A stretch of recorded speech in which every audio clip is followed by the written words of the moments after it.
Bismillahirrahmanirrahim. Assalamualaikum warahmatullahi wabarakatuh. Alhamdulillahirabbil alamin. Segala puji bagi Allah Subhanahu wa taala atas segala limpahan karunia-Nya sehingga pada hari ini kita masih diberi kesehatan, kenikmatan dan sebagainya.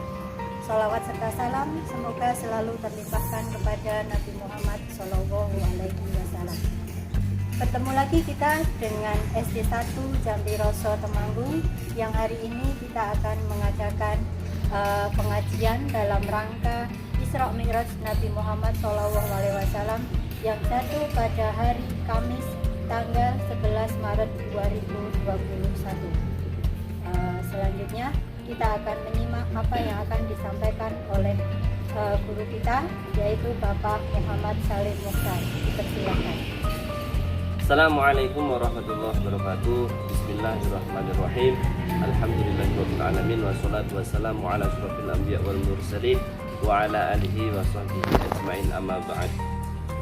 Bismillahirrahmanirrahim. Subhanalladzi asra bi'abdihi lailam minal masjidil haram ilal masjidil aqsa alladzi barakna haulahu linuriyahu min ayatina innahu huwas samiul basir.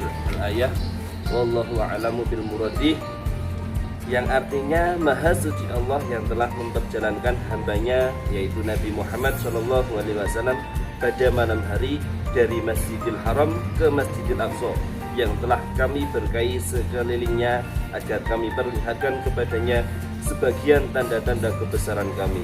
Sesungguhnya Dia maha mendengar dan maha melihat.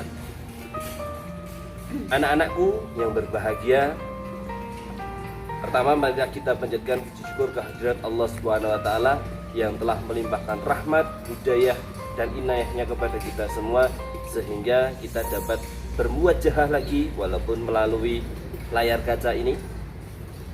Semoga kita selalu dilimpahkan oleh Allah berkahnya mendapatkan kesehatan dalam situasi dan kondisi seperti ini. Salawat beserta salam semoga tercurah kepada junjungan Nabi Agung Muhammad Sallallahu Alaihi Wasallam. Ayat yang tadi Pak Salim baca yaitu ayat tentang surah Al-Isra. Tadi sudah disampaikan oleh Bu Nuriyah bahwa besok memperingati hari yang sangat bersejarah, yaitu perjalanan Nabi Muhammad SAW untuk bertemu dengan Allah Subhanahu wa taala, yaitu Isra Mi'raj. Kenapa harus diperingati? Karena peristiwa Isra Mi'raj adalah peristiwa yang sangat agung, peristiwa yang sangat bersejarah dalam agama Islam. Di situ perintah tentang sholat dianjurkan oleh Allah Subhanahu wa taala kepada Nabi Muhammad dan para umat-umatnya. Oleh karena itu kita sebagai umat Islam harus selalu memperingati peristiwa Isra Mi'raj ini. Bagaimana ceritanya peristiwa Isra Mi'raj? Jadi peristiwa Isra Mi'raj adalah perjalanan Nabi Muhammad dari Masjidil Haram ke Masjidil Aqsa. Lalu Nabi Muhammad naik ke langit Sab-7 untuk bertemu dengan Allah Subhanahu wa taala. Nabi Muhammad SAW pada waktu itu malam hari setelah sholat Isya, Nabi Muhammad mendapat perintah untuk bertemu dengan Allah Subhanahu wa taala. Nabi Muhammad dari Masjidil Haram Mekah menuju Masjidil Aqsa Palestina hanya ditempuh dalam waktu malam hari. Kok bisa cepat Pak Salim? Ya, karena Allah sudah memberikan kendaraan yang namanya buraq. Buraq itu terbuat dari cahaya. Maka yang namanya buraq itu kecepatannya melebihi kecepatan suara dan sebagainya. Kecepatannya seperti kecepatan cahaya. Oleh karena itu banyak yang menganggap peristiwa Isra Mi'raj muhal, mustahil Nabi Muhammad bisa berjalan dari Masjidil Haram menuju Masjidil Aqsa, bahkan naik ke langit Sab-7 dalam waktu malam hari, muhal. Padahal kalau di logika Nabi Muhammad mengendarai buraq-buraq itu terbuat dari cahaya, sangat mungkin bisa terjadi. Nabi Muhammad berangkat melalui Masjidil Haram menuju Masjidil Aqsa. Terus Nabi Muhammad naik ke langit Sab-7 itu mengalami beberapa peristiwa. Di situ Nabi Muhammad ditemani oleh malaikat Jibril untuk bertemu dengan Allah Subhanahu wa taala. Di tengah-tengah perjalanan Nabi Muhammad melihat ada seseorang yang disiksa oleh Allah. Tangannya putus, kepalanya putus, ada yang rambutnya terbakar dan sebagainya. Karena Nabi Muhammad bertanya kepada malaikat Jibril, malaikat Jibril, itu umatku kenapa itu kok seperti itu? Ada yang jasadnya rusak. Ditanya oleh Nabi Muhammad, wahai malaikat Jibril, itu ada umatku yang jasadnya rusak, kenapa? Jawabnya malaikat Jibril, itu besok umatmu Muhammad kalau tidak mengerjakan sholat, tidak menjaga najisnya, itu tangannya putus karena dulu sering mencuri dan sebagainya. Akhirnya Nabi Muhammad berjalan terus oleh malaikat Jibril bertemu dengan Allah Subhanahu wa taala. Pada waktu bertemu dengan Allah Subhanahu wa taala, Nabi Muhammad mendapat perintah untuk melaksanakan sholat. Pertama kali Nabi Muhammad mendapatkan perintah untuk melaksanakan sholat sebanyak 50 kali. Akhirnya Nabi Muhammad turun setelah mendapatkan perintah tersebut. Setelah Nabi Muhammad turun, bertemu dengan Nabi Musa.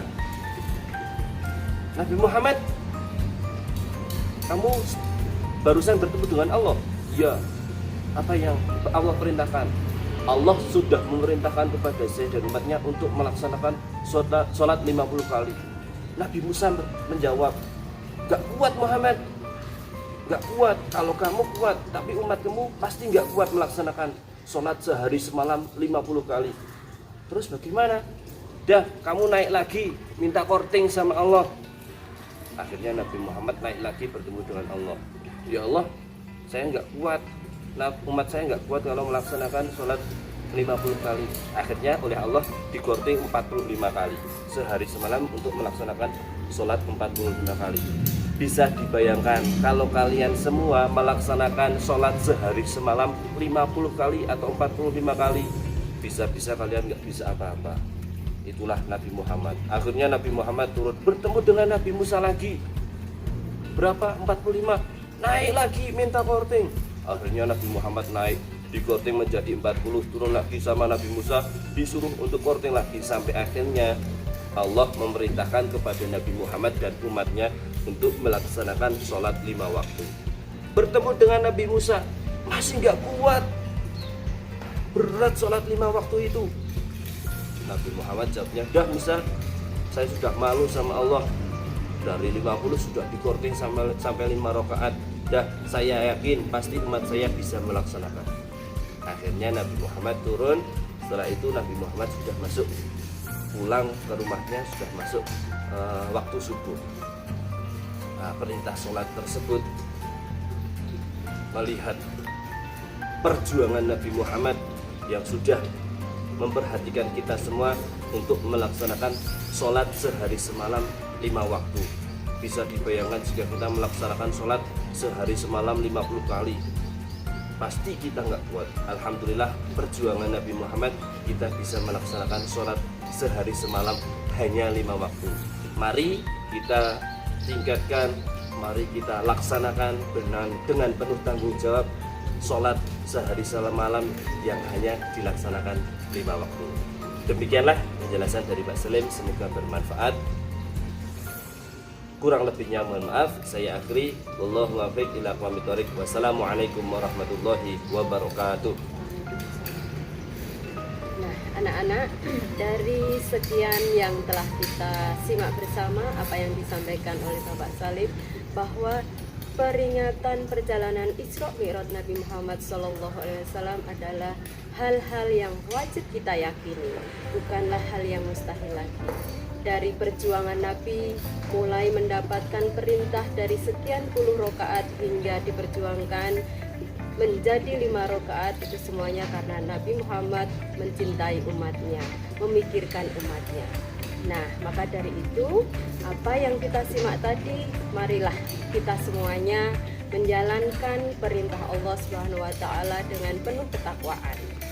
Nah, ingat untuk itu apa yang telah disampaikan oleh Pak Salim, anak-anak ulas kembali, tulis dalam selembar kertas folio apa yang menjadi perjalanan Isra Mi'raj Nabi Muhammad dan dikumpulkan di tiap-tiap kelas pada waktu pengumpulan. Demikian apa yang telah kami sampaikan, kurang lebihnya kami semuanya mohon maaf apabila banyak kata-kata yang salah. Wabillahi taufik wal hidayah. Wassalamualaikum warahmatullahi wabarakatuh.